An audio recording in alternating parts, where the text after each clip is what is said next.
நீலகிரி மாவட்டம் கொளப்பள்ளியில் நள்ளிரவு 2 மணி அளவில் கிணற்றுக்குள் விழுந்த யானைக்குட்டியை மீட்க வனத்துறையினர் போராடி வருகின்றனர். கூடுதல் விவரங்களை நமது செய்தியாளர் ஐயாசாமியிடம் கேட்கலாம்.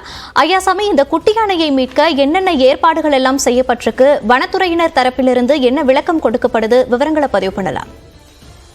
மோனிகா, நீலகிரி மாவட்டம் கொளப்பள்ளி பகுதியில் நேற்று நள்ளிரவு ஒரு யானை கூட்டத்துடன் இருந்த குட்டி யானை கிணற்றுக்குள் தவறி விழுந்தது.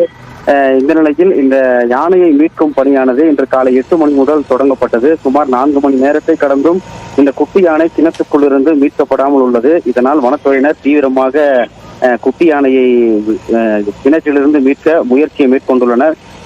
3 மணி நேரத்துக்கும் மேலாக ஒரு ஜேசிபி இயந்திரத்தை கொண்டு கிணற்றிலிருந்து மண்ணை அப்புறப்படுத்தும் பணியில் வனத்துறையினர் ஈடுபட்டு வந்தனர்.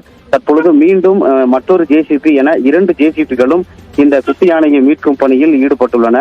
வனத்துறையினர் கயிறுகள் கட்டி குட்டி யானையை மீட்க முடியுமா என்ற திட்டத்தோடும், அதே நேரம் அந்த கிணற்றிலிருந்து தோண்டப்பட்ட கிணற்றிலிருந்து குட்டி எழும் பொழுது அதை எந்த ஒரு காயங்கள் இன்றியும் அதே சமயம் பாதுகாப்போடு அந்த யானையை வெளியே கொண்டு வருவதற்கான முயற்சியையும் வனத்துறையினர் தீவிரமாக ஈடுபட்டு வருகின்றனர்.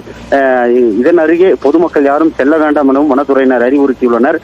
தொடர்ந்து 50க்கும் மேற்பட்ட வனத்துறையினர் தீவிர முயற்சியில் இந்த குட்டி யானையை மீட்கும் முயற்சியில் ஈடுபட்டு வருகின்றனர்.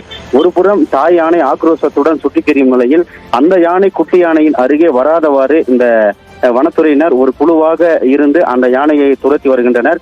மற்றொரு புறம் கிணற்றுக்குள் விழுந்த குட்டி யானையை மீட்கும் முயற்சிகள் என்பதும் தொடர்ந்து நடைபெற்று வருகிறது. மோனிகா, விரிவான விவரங்களுக்கு நன்றி ஐயாசாமி.